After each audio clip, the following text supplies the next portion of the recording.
Assalamualaikum warahmatullahi wabarakatuh.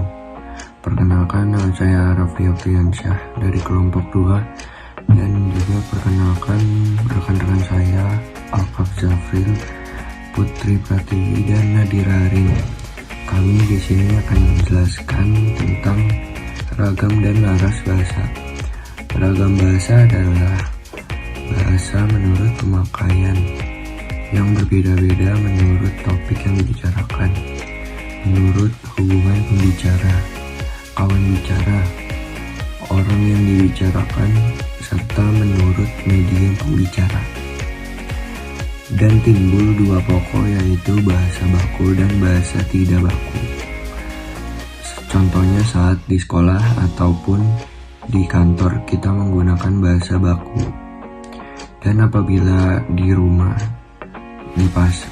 atau di pasar kita menggunakan bahasa tidak baku berdasarkan situasi pemakaiannya.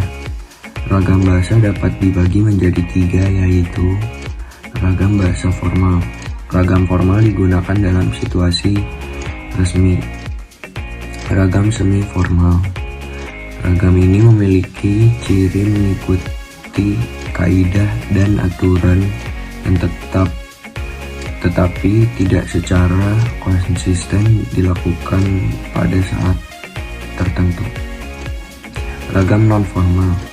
Ragam non-formal tidak menggunakan kata baku dan tidak memiliki kaidah atau aturan yang tetap. Beberapa pengungkapan ragam bahasa yaitu ragam bahasa lisan. Ragam bahasa lisan adalah ragam bahasa yang diungkapkan melalui media lisan, terkait oleh ruang dan waktu, sehingga situasi pengungkapan dapat membantu pemahaman. Ragam bahasa lisan meliputi: A. Ragam bahasa cakapan. B. Ragam bahasa pidato. C. Ragam bahasa kuliah. D. Ragam bahasa panggung.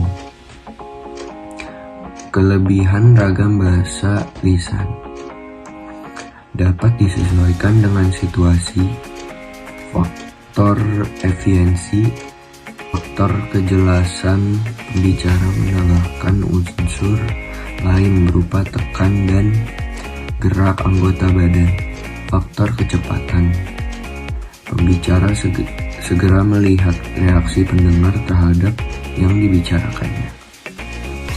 Lebih bebas bentuknya karena faktor situasi yang memperjelas pengertian bahasa yang dituturkan penutur.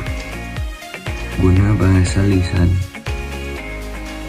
bisa berdasarkan pengetahuan dan penafsiran. Kurangan ragam bahasa lisan. K. Bahasa lisan berisi beberapa kalimat yang tidak lengkap. Bahkan terdapat frase-frase sederhana.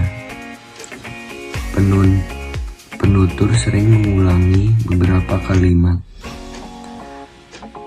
Tidak semua orang bisa melakukan bahasa lisan. Aturan-aturan bahasa yang dilakukan tidak formal.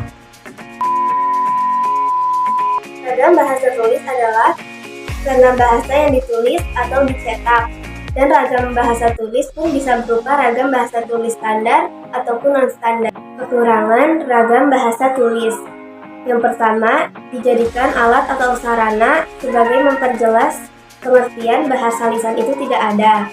Akibatnya, bahasa tulis harus disusun lebih sempurna. Yang kedua, tidak bisa menyajikan berita secara lugas.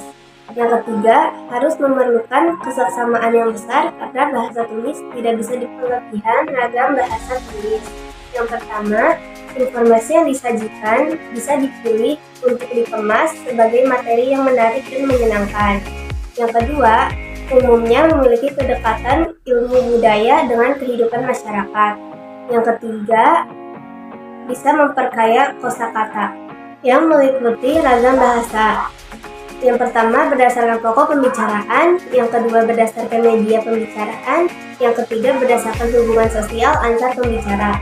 yang termasuk pokok pembicaraan ada ragam bahasa undang-undang, jurnalistik, sastra, dan ilmiah. Nah, yang termasuk media pembicaraan meliputi ragam bahasa tulis dan lisan.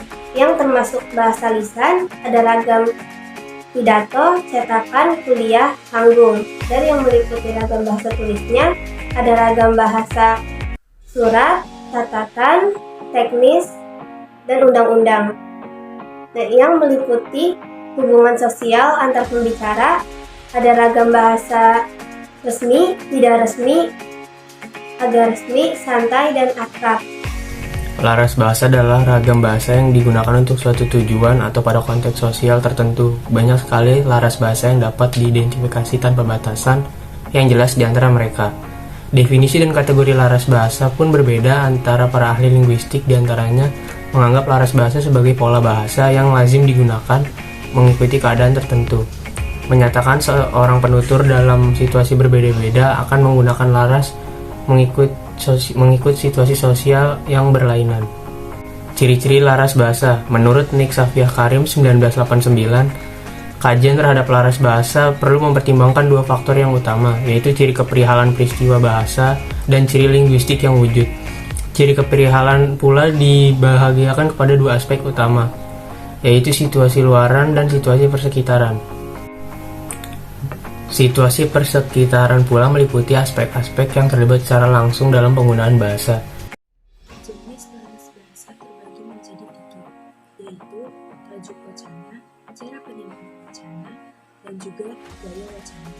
Adapun laras bahasa yang dapat kita temukan dalam kehidupan sehari-hari, yaitu laras bahasa biasa dan laras bahasa khusus. Laras bahasa biasa yang biasa digunakan dan ditemukan oleh masyarakat luas, dan laras bahasa khusus yang biasa digunakan dalam pemakaian khusus. Kedua jenis laras bahasa ini dapat dibedakan dengan melihat dari kosakatanya, gaya bahasanya, dan juga tata bahasanya. Kesimpulannya, ragam bahasa adalah variasi penggunaan bahasa tergantung pada topik yang dibicarakan oleh lawan bicara maupun pada saat situasi resmi. Sedangkan laras bahasa adalah penggunaan bahasa yang khusus berdasarkan situasi sosial seseorang ketika berkomunikasi dengan orang ramai. Saran, mungkin memberikan pengalaman ragam bahasa dan laras bahasa pada masyarakat, terutama anak-anak dan remaja, untuk mengurangi terjadinya penyimpangan kaidah bahasa dan penggunaan bahasa tidak baku yang bukan pada tempatnya. Sekian presentasi yang dapat kami sampaikan. Kurang lebihnya mohon maaf. Wassalamualaikum warahmatullahi wabarakatuh.